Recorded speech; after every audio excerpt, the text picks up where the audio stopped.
नमस्कार बच्चों, कैसे हैं आप सब लोग। मैं गौरव वैष्णव आप सभी का स्वागत करता हूं अनंत आईएएस कोचिंग के इस ऑफिशियल यूट्यूब चैनल पर। बच्चों, जैसा कि आप सभी जानते हैं कि हमने आपसे वादा किया था कि आरआरबी जेई, आरआरबी टेक्नीशियन और आरआरबी एनटीपीसी की तो जितनी भी परीक्षाएं, उन सभी से पहले हम आपके लिए पीवाईक्यू सीरीज लेकर आएंगे। तो आज हम वैदिक सभ्यता से रिलेटेड जितने भी आज तक आरआरबी में सवाल पूछे गए हैं, बच्चों जैसा कि आप सभी जानते हैं कि टीसीएस परीक्षा लेती है सीबीटी के माध्यम से। तो टीसीएस में अभी तक जितने भी टीसीएस की परीक्षाओं में सवाल पूछे गए हैं, रेलवे की परीक्षाओं में, वो सभी हम आपके लिए लेकर आए हैं। और इनकी एक्सप्लेनेशन में ही, जो कि हमने यूथ कंपटीशन टाइम्स की गाइड से लिए हैं, ये सभी क्वेश्चंस का जो संदर्भ लिया है। और बच्चों, इसकी एक्सप्लेनेशन में ही आपको आने वाली परीक्षाओं में जो भी सवाल पूछे जाएंगे, उन सभी का भी मतलब आंसर मिल जाएंगे। साथ साथ में हम आपको अच्छी एक्सप्लेनेशन भी कराते चलेंगे। तो चलिए स्टार्ट करते हैं। पीवाईक्यू सीरीज किसके लिए करेंगे?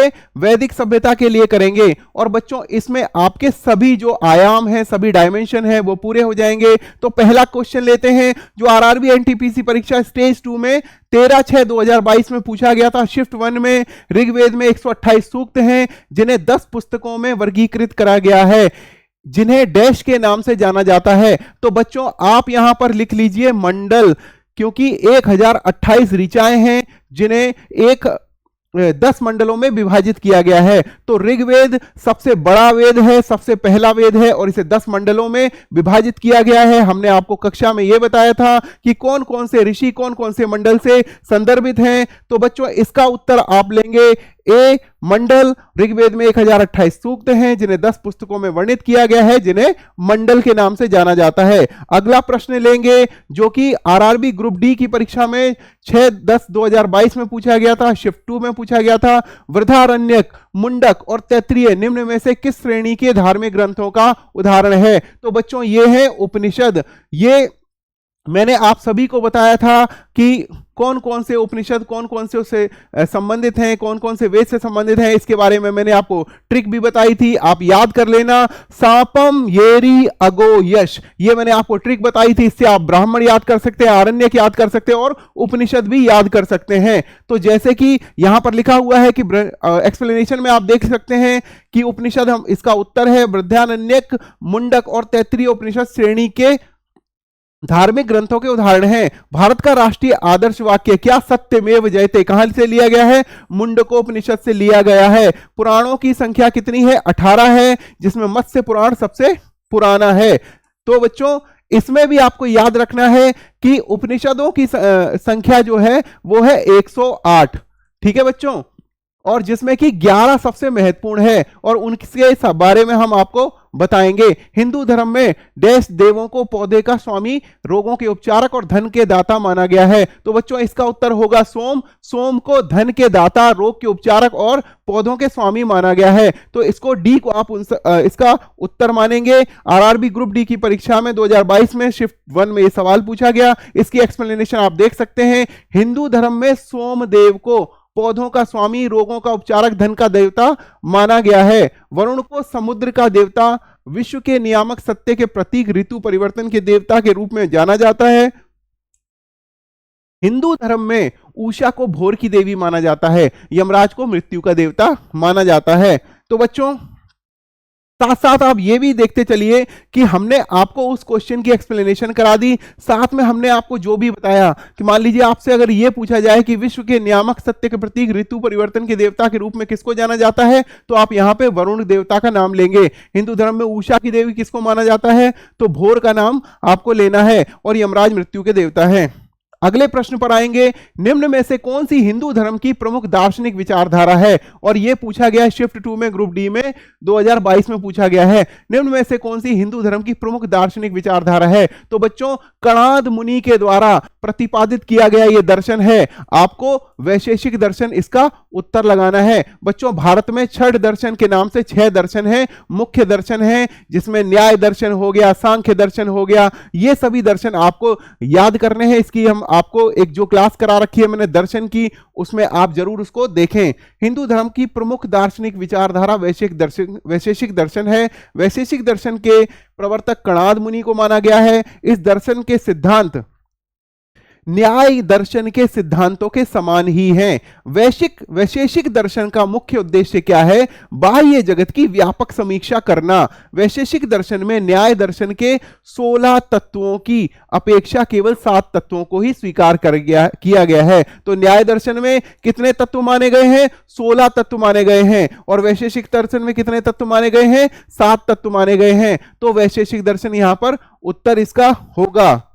अगला प्रश्न कि निम्न में से किस वेद को कर्मकांड ग्रंथ माना गया है? तो बच्चों जहां कर्मकांड का नाम आ जाए वहीं आपको यजुर्वेद का नाम लेना है, क्योंकि ये यज्ञ अनुष्ठान और कर्मकांड से संबंधित है। तो इसका उत्तर सही होगा ए, यजुर्वेद। यजुर्वेद को कर्मकांड ग्रंथ के रूप में जाना जाता है, जो बलिदान धर्म की स्थापना करता है। बलिदान धर्म की मतलब इसमें बलिदान यानी मतलब आहुति की बात है। यहां पर बलिदान मतलब किसी व्यक्ति के बलिदान की बात नहीं हो रही। यज्ञ में जो आहुति सामग्री और जो मतलब अन्य जो फल व फूल यदि चढ़ाया जाता है उसकी बात यहां पर की जा रही है। इसे यज्ञ देव वेद भी कहा जाता है। इसके पाठकर्ता को अधिवर्यु कहा जाता है। इसमें यज्ञों के नियम विधि विधानों का संकलन है, बलिदान विधि का वर्णन है। एक ऐसा वेद है जो गद्य और पद्य दोनों में है, यानी कि इसे बोलते हैं चंपू शैली। गद्य शैली और पद्य शैली को मिलाकर जो शैली बनती है उसको चंपू शैली बोला जाता है। जबकि ऋचाओं के क्रमबद्ध ज्ञान के संग्रह को ऋग्वेद कहा जाता है। इसमें 10 मंडल हैं, 1028 सूक्त हैं, लगभग 10,600 ऋचाएं हैं। इसे ऋचाओं को पढ़ने वाले को क्या कहा जाता है? होत्र यानी या फिर होता कहा जाता है। तो बच्चों आपको जब भी हमने वेद की क्लास कराई थी, आप उसको जाके लिंक में वो क्लास आपको दी गई है वेदों से संबंधित, उस क्लास को जाकर आप पढ़ेंगे तो आपको पता चलेगा। होत्र के बारे में पढ़ेगा। सामवेद के पढ़ने वाले को उद्गाता कहा जाता है। तो सामवेद के यज्ञों के अवसर पर गाए जाने वाले ऋचाओं को मंत्रों का संकलन करता है। इसके पाठकर्ता को उद्गाता कहा जाता है, देखिए यहां पे लिखा है। तथा अथर्ववेद अथर्वा ऋषि द्वारा रचित है, जिसमें कुल 731 सूक्त हैं और 6000 मंत्र हैं। तो बच्चों ये बहुत सारी एक्सप्लेनेशन एक ही उसमें एक्सप्लेनेशन में मिल गई। ये सारे फैक्ट याद रखेंगे तो आने वाली जितनी भी परीक्षाओं में मैं आपको बता रहा हूं, आप 2 महीने बाद आकर 4 महीने बाद आकर जब आपकी रिस्पॉन्स शीट आएगी तब आप देखना कि इस जो मैंने आपको पीडीएफ कराया है यूथ कंपटीशन टाइम्स की गाइड से कराया है। बच्चों अगर आप अपनी निजी कोई किताब लेना चाहते हैं जिससे तैयारी करना चाहते हैं तो आप यूथ कंपटीशन टाइम्स की किताब ले सकते हैं।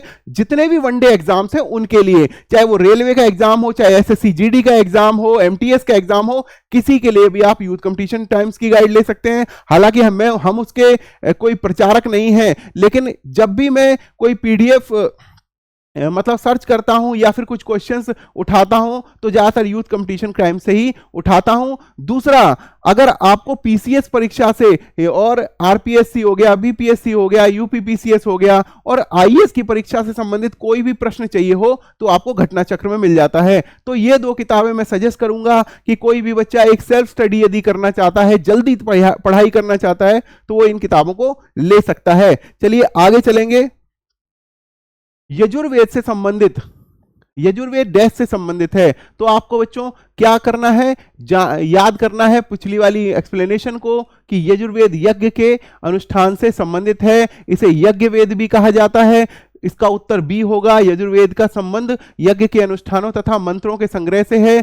4 वेदों ऋग्वेद, सामवेद, यजुर्वेद तथा अथर्ववेद में यजुर्वेद तीसरा वेद है। यजुर्वेद की 2 शाखाएं हैं, कौन कौन सी? कृष्ण यजुर्वेद तथा शुक्ल यजुर्वेद।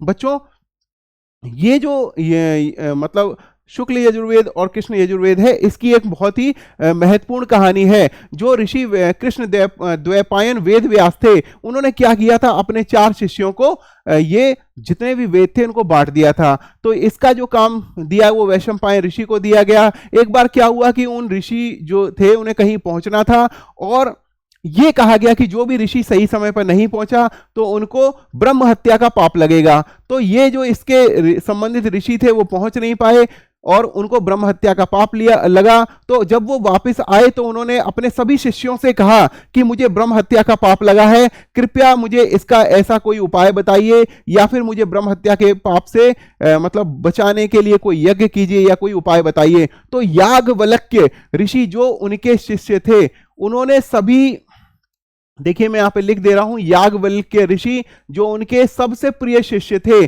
और इनको पूरा यजुर्वेद याद था। इन्होंने कहा कि मैं अकेला ही काफी हूं, बाकी किसी शिष्य की जरूरत नहीं है। तो गुरु इस बात पर क्रोधित हो गए और उन्होंने कहा कि तुम अभी के अभी पूरे यजुर्वेद का वमन कर दो, मतलब उल्टी कर दो। और उसके बाद क्या हुआ कि तितिर पक्षी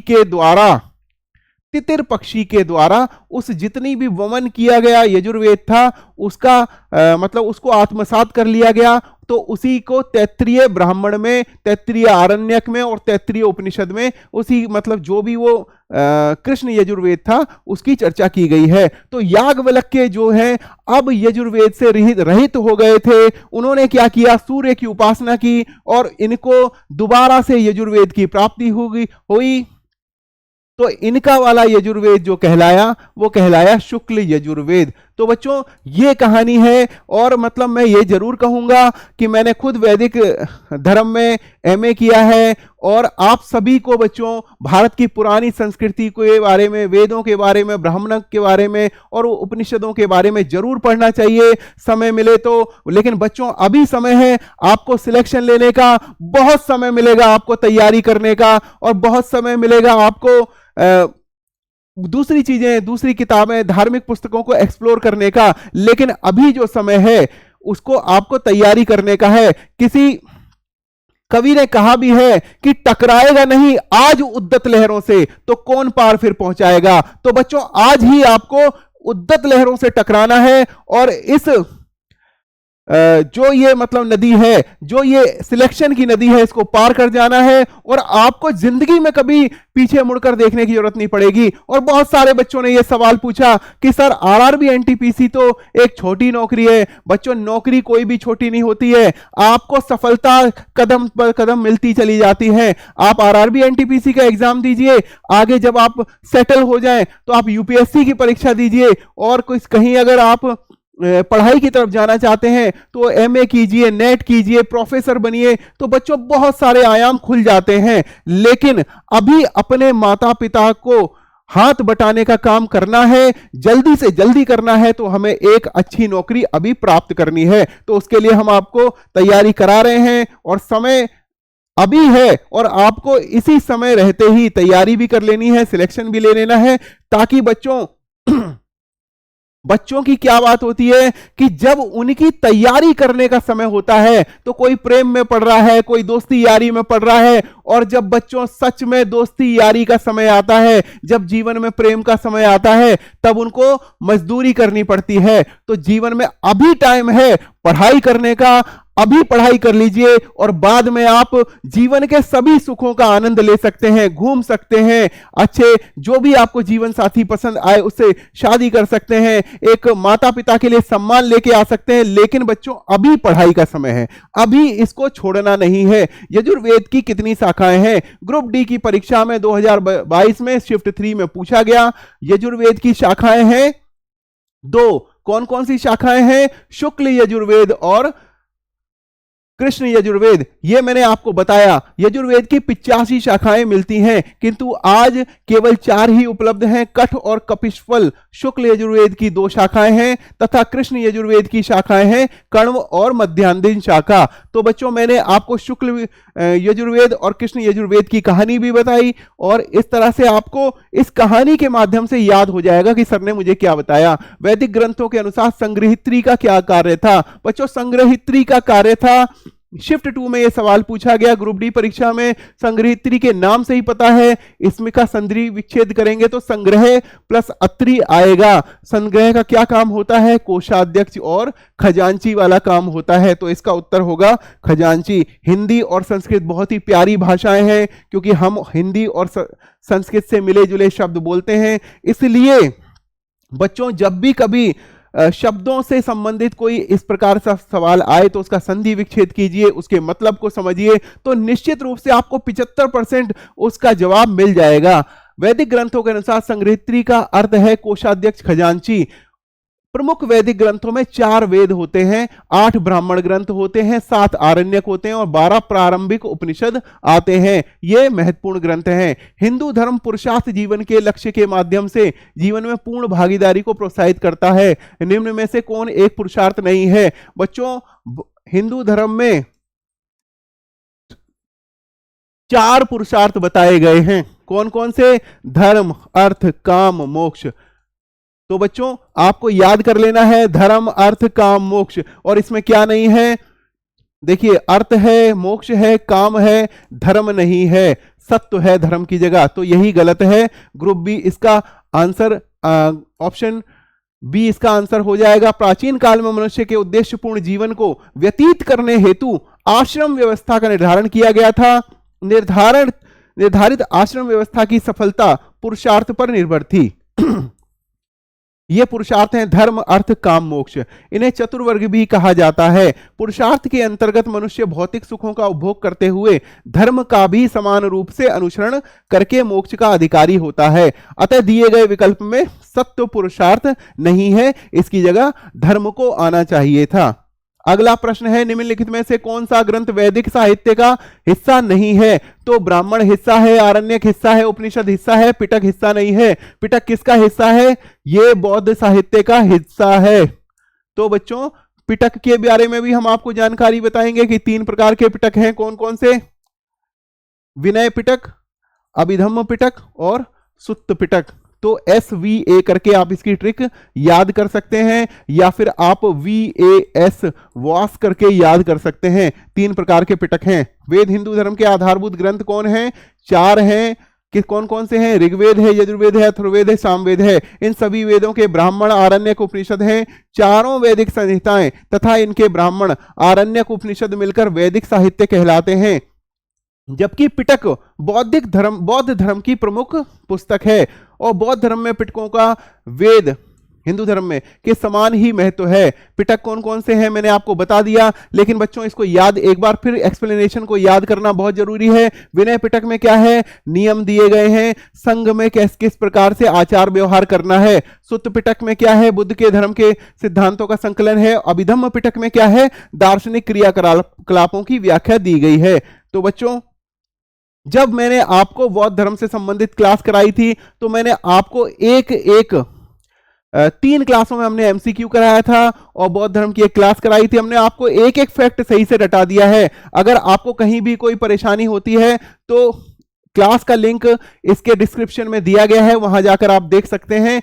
हिंदू धर्म में इनमें से किस देवता को सृजनकर्ता माना गया है? हम सभी जानते हैं कि ब्रह्मा जी को सृजनकर्ता माना गया है, तो इसका ऑप्शन ए सही उत्तर होगा। हिंदू धर्म में सृजनकर्ता का देवता ब्रह्मा को माना गया है और भगवान विष्णु को इस सृष्टि के संचालनकर्ता के रूप में माना गया है तथा भगवान शिव को सृष्टि के विनाशक रूप में माना गया है। देखिए बच्चों, यदि हमारे घर में नित्य प्रति पूजा होती है, मंदिर जाना होता है, और मैं मतलब मंदिर जाने की बात नहीं करता, कोई भी व्यक्ति किसी भी धर्म का हो, यदि वे अपने अनुष्ठान केंद्र में या मतलब उनका जो भगवत केंद्र है वहां जाना पसंद करता है तो उनको धर्म के बारे में जानकारी मिल ही जाती है माता पिता के द्वारा। तो ये बहुत ही इंपॉर्टेंट चीज है। ऐत्रेय उपनिषद और ऐत्रेय उपनिषद डैश के ऐत्रेय आरण्य की दूसरी पुस्तक 4-5वें। तो बच्चों मैंने आपको बताया था सापम ए री, तो ऋग्वेद से कौन संबंधित है? ए संबंधित है। और ए से क्या बनता है? ऐत्रेय बनता है। और ऐत्रेय के साथ में कौन है? कौशितिकी है। तो बच्चों जो ट्रिक मैंने आपको बताई थी उस ट्रिक से अगर आप चलेंगे तो आपको सब याद रहेगा। सापन मेरी यगो यश, ये आपको याद करना है। ऋग्वेद के साथ ए आता है, ए से ऐत्रेय बन गया और ऐत्रेय के साथ कौशितिकी है। तो आपको यहां पर समझ में आ जाएगा कि ऑप्शन ए इसका सही उत्तर है। ऋग्वेद के ऐत्रेय आरण्य की दूसरे अध्याय की, बेटा दूसरा पुस्तक लिखा हुआ है ना, मैं आपको बताऊं क्योंकि मैंने खुद वैदिक धर्म में MA किया हुआ है, क्योंकि इसमें 8 अध्याय कुल दिए गए हैं। तो 4, 5वें, 6ठे अध्याय को से संबंधित जो है उसको मतलब 4था, 5वां और 6ठा जो अध्याय है दूसरे प्रपाठक का, जो मतलब पुस्तक है ना वो प्रपाठक कहा जाता है उसको। दूसरे प्रपाठक का चौथा, पांचवा और छठा अध्याय जो है उसको ऐत्रेय उपनिषद माना गया है और इसे सबसे पुराना उपनिषद माना जाता है। ऋग्वेद के 10 मंडल हैं, 1028 सूक्त हैं, लगभग 10,600 ऋचाएं हैं। इस वेद की ऋचाओं को पढ़ने वाले ऋषि को होता या होत्र कहते हैं।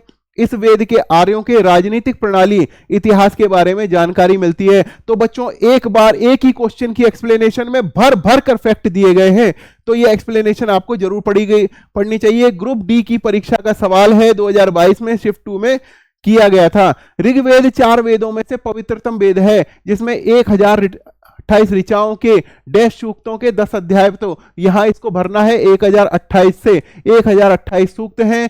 1028 कहां है? ऑप्शन ए में है। चारों वेदों में ऋग्वेद सबसे प्राचीन है तथा अथर्ववेद सबसे नवीन है।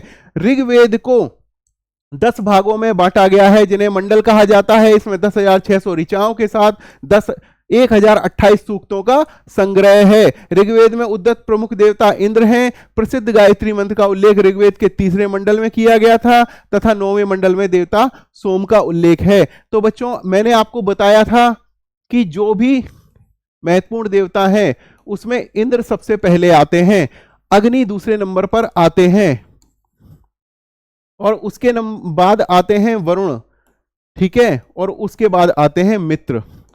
तो आपको ये 4 देवता याद करने हैं। इनकी हायरार्की इस प्रकार से है, सबसे इंपॉर्टेंट देवता जो है वो इंद्र हैं, दूसरे नंबर के इंपॉर्टेंट देवता अग्नि हैं, तीसरे नंबर के इंपॉर्टेंट देवता वरुण हैं और चौथे नंबर के इंपॉर्टेंट देवता जो हैं वो मित्र हैं। मैंने आप सभी को बताया था कि ऋग्वैदिक काल में इन्हीं 4 देवताओं का महत्व था और जैसे ही उत्तर वैदिक काल आया तब कौन कौन से देवताओं का महत्व बढ़ गया? तब प्रजापति का महत्व बढ़ गया है। तो आपको उत्तर वैदिक काल में जब भी पूछा जाए तो प्रजापति के महत्व के बारे में बताया न जाना है। किस वेद में ऋचाओं की संख्या सर्वाधिक है? तो इसका उत्तर आपको ऋग्वेद देना है, 1028 है। इसी की ऋचाओं को अन्य वेदों में भी लिया गया। उपयुक्त प्रश्न की व्याख्या हमने पढ़ी थी। निम्नलिखित में से कौन सा चारों वेदों में सबसे पुराना और सबसे बड़ा वेद है? तो ऋग्वेद इसका सही उत्तर है। देखिए बच्चों ये भी ग्रुप डी में पूछा गया, ये भी ग्रुप डी में पूछा गया और उसके बाद ऋग्वेद देश का संग्रह है, 1028 सूक्तों का संग्रह है, ये भी ग्रुप डी का सवाल है। तो बच्चों जो सवाल ग्रुप डी में पूछे गए उसका पूरा चांस है कि उससे रिलेटेड जो सवाल है वो टेक्नीशियन में पूछ लिया जाए, जेई में पूछ लिया जाए, आरआरबी एनटीपीसी में 12th लेवल में पूछ लिया जाए। तो ये बहुत ही इंपॉर्टेंट है कि जितने पीवाईक्यू हैं उनको जरूर एक बार रटना चाहिए। पुराने 10 साल के अगर आपने पीवाईक्यू कर लिए ना तो फिर आपको जरूरत नहीं है कुछ और पढ़ने की, क्वेश्चन उसी में से ही आएगा। प्रारंभिक हिंदू दर्शन में जीवन में कितने चरणों का निर्धारित किया गया है? तो 4 चरणों का निर्धारित किया गया है। कौन कौन से 4 चरण हैं? सबसे पहले आता है ब्रह्मचर्य, उसके बाद आता है गृहस्थ, उसके बाद आता है वानप्रस्थ,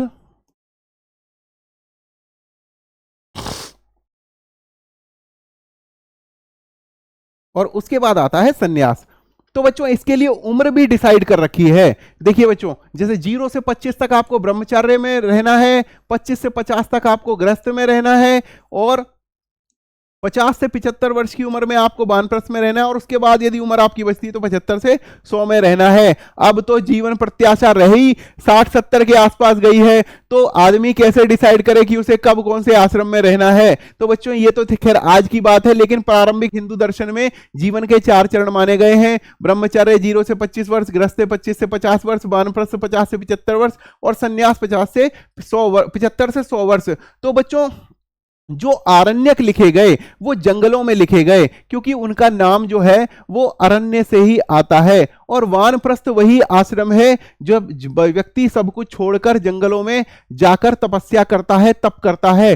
तो आरण्यक लिखे जाने के लिए, इसके दर्शन लिखे जाने के लिए, क्योंकि उपनिषद दार्शनिक भाग है और वो किसका पाठ है? वो आरण्यक का पाठ है। आरण्यक किसका पाठ है? वो ब्राह्मण का पाठ है। तो ब्राह्मण ग्रंथों के अंतर्गत आरण्यक आते हैं, आरण्यक के अंतर्गत ये उपनिषद भी आते हैं। तो बच्चों ये दार्शनिक किताबों का यदि तत्व विवेचन किया जाएगा तो वो कौन सी ऐसी जगह होनी चाहिए, तो इसलिए जंगलों का शांत वातावरण इसके लिए चुना गया और इसीलिए जंगलों के नाम पर ही इसे आरण्यक कहा गया, क्योंकि ये अरण्य में ही लिखे गए थे। तो बच्चों ये 4 चरण जीवन के हो गए। कौन कौन से हो गए? ब्रह्मचर्य, गृहस्थ, वानप्रस्थ और सन्यास। और ये सवाल ग्रुप डी में पूछा गया था। बच्चों ग्रुप डी की परीक्षा का भी जल्दी से ही नोटिफिकेशन आने वाला है और उसके बारे में भी हम आपको जल्दी से बताएंगे। चारों वेदों में से किस वेद को यज्ञ सूत्र के वेद के रूप में जाना जाता है, जिसमें समान उद्देश्य के लिए इच्छित छंदों के साथ साथ विभिन्न संस्कारों के लिए अपनाए जाने वाले गद्य सूत्र भी उपलब्ध हैं? तो बच्चों यजुर्वेद यज्ञ से संबंधित है, ऑप्शन सी इसका सही उत्तर है। चारों वेदों में से यजुर्वेद को यज्ञ सूत्रों के वेद के रूप में माना जाता है, जिसमें समान उद्देश्य के लिए इच्छित छंदों के साथ साथ विभिन्न संस्कारों के लिए अपनाए जाने वाले गद्य सूत्र भी उपलब्ध हैं। तो बच्चों ये जो यज्ञ का वेद या यज्ञ वेद ही कहा जाता है, और ये सवाल जो था ये ग्रुप डी की परीक्षा में पूछा गया था सवाल।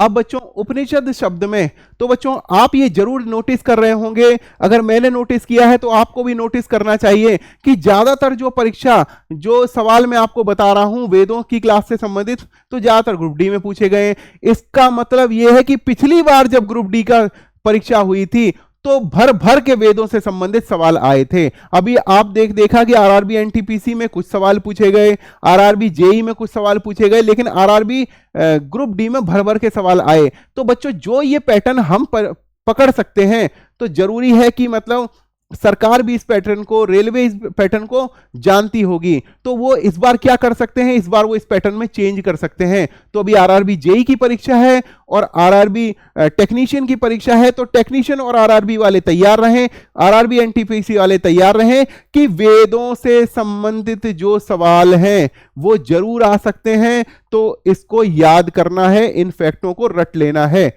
तो बच्चों 2022 में ये सवाल शिफ्ट 3 में पूछा गया कि उपनिषद शब्द में उप शब्द का क्या अर्थ है, तो उप शब्द का अर्थ है निकटता।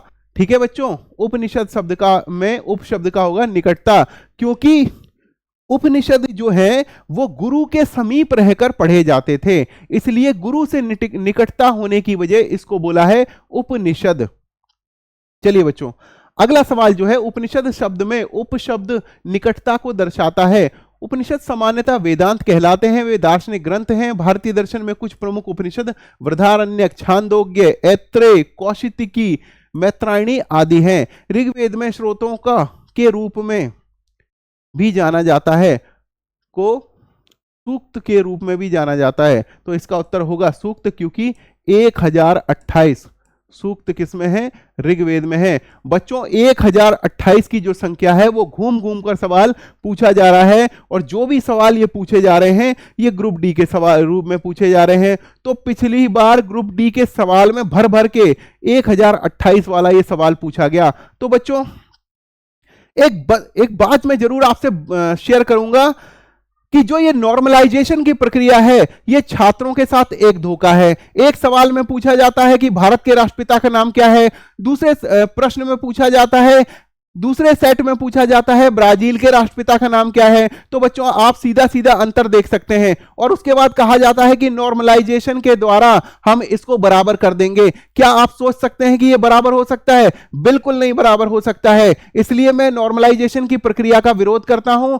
जितने भी मार्क्स आए वो सभी मार्क्स मतलब एक ही पारी में कराने में क्या असुविधा आ रही है, और अगर यदि कराए भी जा रहे हैं तो जो प्रश्नों का जो स्तर है वो समान रखना चाहिए, तभी नॉर्मलाइजेशन कराया जाना चाहिए। दोनों ही, अगर दो बराबर स्तर के बच्चों का एग्जाम लिया जाए और दोनों से अलग अलग स्तर के सवाल पूछा जाए तो इसका मतलब निश्चित है कि एक फेल हो जाएगा, एक पास हो जाएगा। तो इसलिए नॉर्मलाइजेशन की प्रक्रिया को मैं फॉल्टी मानता हूं।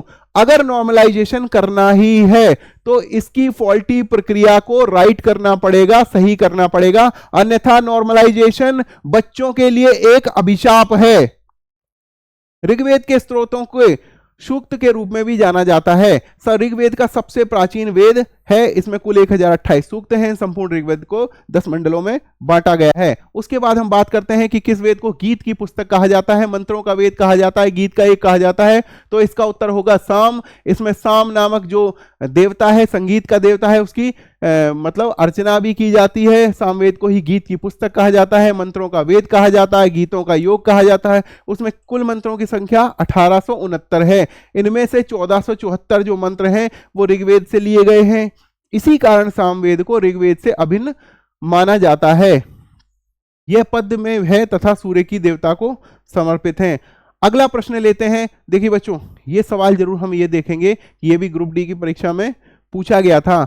अगला सवाल जो है वो ग्रुप डी की परीक्षा में भी पूछा गया है, 2021 में एनटीपीसी की परीक्षा में भी पूछा गया है, और पूछा गया है सबसे पुराना वेद क्या है। तो बच्चों देख लीजिए, सवाल की जो सुई है वो घूम फिर के कहां आ जाती है, ऋग्वेद के ऊपर आ जाती है। तो ऋग्वेद के बारे में आपको सारे फैक्ट याद कर लेने हैं। 10,600 इसमें मंत्र हैं, 1028 सूक्त हैं, इसके जो ऋषि है उसको होत्र कहा जाता है, और इसमें ऋग्वेद सबसे बड़ा और सबसे पुराना वेद भी है। तो ऋचाओं के क्रमबद्ध ज्ञान के संग्रह को ऋग्वेद कहा जाता है। ऋग्वेद सबसे पुराना वेद है। इसमें 10 मंडल 1008 सूक्त हैं, बालखिल्य पाठ के 11 सूक्त एवं 10,462 ऋचाएं हैं। हालांकि मंत्रों और ऋचाओं की संख्या के बारे में विद्वानों में मतभेद है। इस वेद की ऋचाओं को पढ़ने वाले पुरोहित को क्या कहा जाता है, होता या होत्र कहा जाता है। विश्वामित्र द्वारा रचित ऋग्वेद के 3रे मंडल में सूर्य देवता सवित्र को समर्पित प्रसिद्ध गायत्री मंत्र है। इसके 9वें मंडल में ही देवता सोम का उल्लेख है। तो ऋग्वेद में ऐसे कितने मंत्र हैं, 1028 मंत्र हैं। उपयुक्त प्रश्न की, अच्छा ऋग्वेद में फिर ये पूछा गया कितने मंत्र हैं, 1028 मंत्र हैं। तो घूम फिर के सुई कहां आ जाती है। देखिए बच्चों, अभी तक मैंने आपको ग्रुप डी के 2022 के प्रश्न कराए थे। ये देखिए 2018 के प्रश्न भी आ गए, 2018 के भी प्रश्न आ गए। तो ग्रुप डी में भर भर के आपको वेदों से संबंधित ज्ञान पूछा जाता है। इसके लिए आपको जरूर याद रखना है, वेदों का इनमें से कौन सा अंग जटिल शब्दों के अर्थ एवं व्याख्या के लिए प्रसिद्ध है। तो बच्चों इसके लिए आपको जो याद रखना है उसको आपको ये याद रखना है, डी। इसका उत्तर निरुक्त होगा। निरुक्त क्या है, ये वेदांग का एक पार्ट है। और वेदांग क्या है, वेदांग 6 है संख्या में। कौन कौन से हैं, शिक्षा, कल्प, व्याकरण, निरुक्त, छंद, ज्योतिष। और उसका आप देख लीजिए कि वेदों के अंग को वेदांग कहा जाता है। वेदांगों की संख्या 6 है, शिक्षा, व्याकरण, निरुक्त, छंद, ज्योतिष और कल्प। इनमें वेदों का अंग निरुक्त जटिल शब्दों के अर्थ एवं व्याख्या के लिए प्रसिद्ध है। जो कठिन शब्द व्याकरण की पहुंच से बाहर थे उनमें अर्थ जानने के लिए निरुक्त की रचना हुई। निरुक्त के रचयिता यास्क हैं। यास्क मुनि को निरुक्त का रचयिता माना जाता है। तो बच्चों एक फैक्ट ये देखिए निकल कर आया सामने कि निरुक्त के रचयिता कौन है। यास्क मुनि ने निरुक्त को व्याकरण का पूरक भी माना है। तो बच्चों 2 फैक्ट जो ये निकल कर आए, एक तो ये निकल के आए कि वेदांग जो कि वेदों का ही पार्ट है, और इन ग्रंथों को रचना जो की गई वो व्याख्या के लिए की गई, और इनकी संख्या 6 है। शिक्षा, कल्प, व्याकरण, निरुक्त, छंद, ज्योतिष। और में इसमें जो निरुक्त है वो जटिल शब्दों के अर्थ एवं व्याख्या के लिए जाना जाता है। तो बच्चों भारत का राष्ट्रीय आदर्श वाक्य सत्यमेव जयते, सत्य की हमेशा विजय होती है, किस प्राचीन भारतीय शास्त्र से उद्गत है। तो बच्चों 2016 में भी सवाल पूछा गया, 2021 में भी सवाल पूछा गया, आरआरबी एनटीपीसी में दोनों ही सवाल पूछे गए। अभी तक हमने देखा था कि ग्रुप डी में सवाल पूछा गया, एनटीपीसी में भी सवाल अब भर भर कर आ रहे हैं। और इससे पहले 2018 का पेपर, 2016 का पेपर और 2021 का पेपर, बार बार वेदों के बारे में जानकारी पूछी जाती है। भारत का राष्ट्रीय आदर्श वाक्य क्या है, सत्यमेव जयते कहां से लिया गया है, मुंडको उपनिषद से लिया गया है। इसका ये सही उत्तर है। इसका उल्लेख सम्राट अशोक द्वारा बनवाए गए सिंह स्तंभ सारनाथ में भी, जिसे हूबहू भारत के राष्ट्रीय प्रतीक में शामिल किया गया है। धनुर्वेद यजुर्वेद का उपवेद है। इसका संबंध निम्न में से किससे है। तो बच्चों धनुर्वेद का जो संबंध है वो आपको युद्ध कौशल से मानना, अन्य चीजों से भी है, लेकिन यहां पर ऑप्शन में युद्ध कौशल दिया गया है। धनुर्वेद यजुर्वेद का एक उपवेद है। इसके अंतर्गत क्या आती है, धनुर्विद्या आती है। आप सभी को पता है महाभारत हो, रामायण हो या अन्य जो हमारे धार्मिक पुस्तकें हो, वहां सभी धनुर्विद्या का या सैन्य विज्ञान का कई बार उल्लेख मिलता है। और धनुर्वेद किसका, उपवेद है। धनुर्वेद यजुर्वेद का उपवेद है जिसमें धनुष चलाने की विद्या का निरूपण किया गया है। मधुसूदन सरस्वती ने अपने प्रस्थान वेद नामक ग्रंथ में धनुर्विद्या को यजुर्वेद का उपवेद लिखा है। बच्चों निम्नलिखित में से किस वेद में, चलिए ये एक बार जरूर देख लें कि वो सवाल पूछा कहां गया था।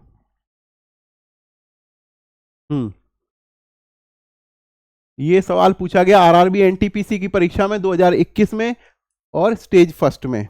चलिए, निम्नलिखित में से किस वेद में संगीत से संबंधित ज्ञान संग्रहित है? सामवेद इसका सही उत्तर है। घूम के ये क्वेश्चन दोबारा आया है, ग्रुप डी में भी पूछा गया है और 2021 में ये आरआरबी एनटीपीसी में भी पूछा गया है। सामवेद संगीत से संबंधित वेद है। साम का अर्थ गान से है। सामवेद में संकलित मंत्रों को देवताओं की स्तुति के समय गाया जाता है। सामवेद में कुल 1875 ऋचाएं हैं। इनमें से 75 ही सामवेद के हैं। शेष इसे कहां से लिया गया है?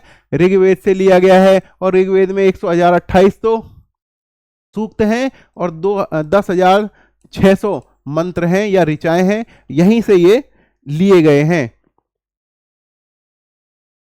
वेदों को इंडो आर्यन सभ्यता का सर्वप्रथम साहित्यिक अभिलेख माना जाता है। इसमें शामिल 4 वेदों के नाम ऋग्वेद, सामवेद, यजुर्वेद और अथर्ववेद। यहां पर आप अथर्ववेद को लीजिए। और अथर्ववेद कहाँ है? ऑप्शन ए में है। वेदों के ये आपको सब एक्सप्लेनेशन पहले से ही पता है।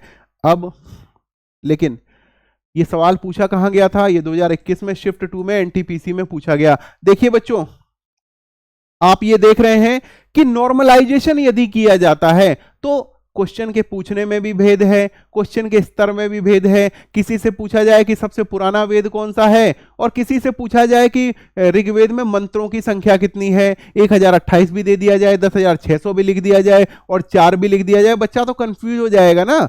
तो स्तर का अंतर है। नॉर्मलाइजेशन यदि करना भी है तो नॉर्मलाइजेशन प्रक्रिया को फॉल्टी नहीं होना चाहिए। यदि नॉर्मलाइजेशन प्रक्रिया फॉल्टी है तो इसमें बहुत ही दिक्कत आ सकती है। मुंडक उपनिषद किससे संबंधित है?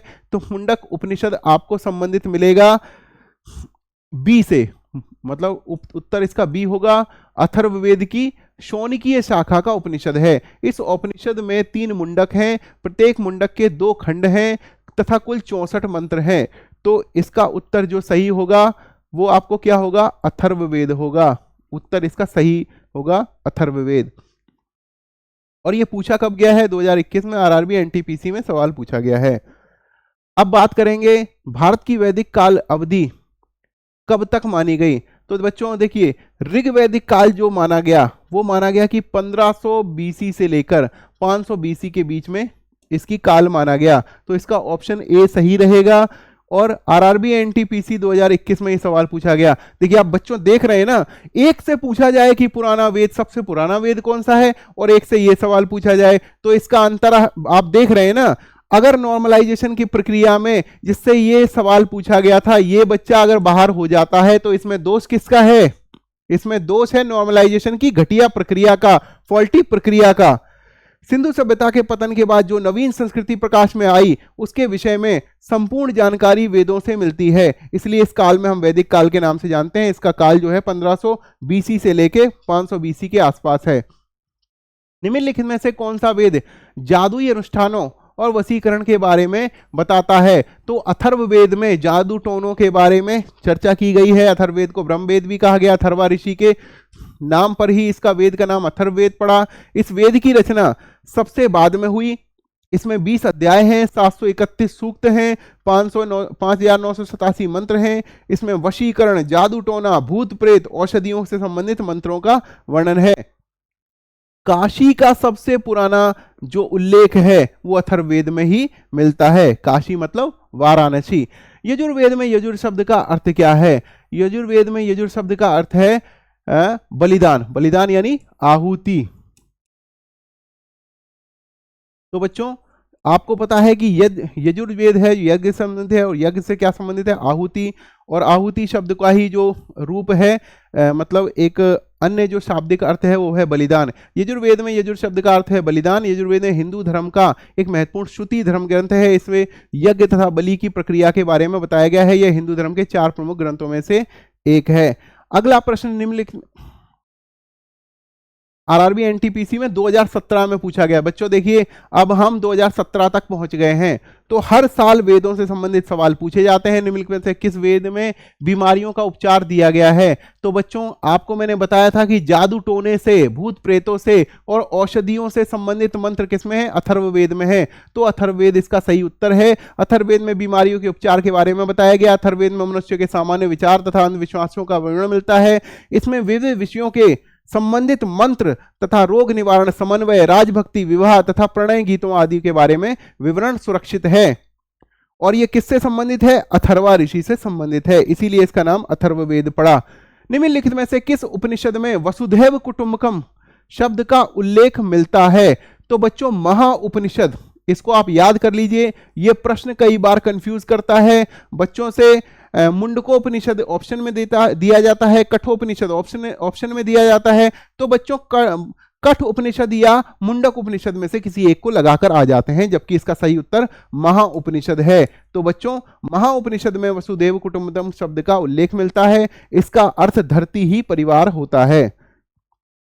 तो बच्चों एक बात आप समझ रहे हैं कि ग्लोबलाइजेशन की जो प्रक्रिया आज 19वीं, 20वीं सदी, 21वीं सदी में आई है, हमने कई हजार वर्षों पहले ही वसुधैव कुटुंबकम लिखकर भारतीय संस्कृति ने उसके आदेश को पहले ही मतलब लेके आए। हम सबसे पहले वसुधैव कुटुंबकम के रूप में ग्लोबलाइजेशन को हम बहुत पहले लेकर आए। लेकिन आज जो लोग मतलब भारतीय संस्कृति को समझते हैं कि ये प्राचीन नहीं है या इसमें मतलब कोई विज्ञान नहीं है, तो बच्चों हमारे तो जो वेद हैं वो विज्ञान से भरे पड़े हैं, वो दर्शन से भरे हुए हैं। अभी मैंने उपनिषदों के बारे में पढ़ा, जब मैंने पढ़ा तो मुझे पता चला, और आप सभी को भी पढ़ना चाहिए कि हमारा जो पूरा वैदिक साहित्य है वो पूरी तरह से वैज्ञानिक है, विज्ञान से भरा हुआ है। तो चलो बच्चों, ग्रुप डी की परीक्षा में सवाल पूछा गया 2018 में।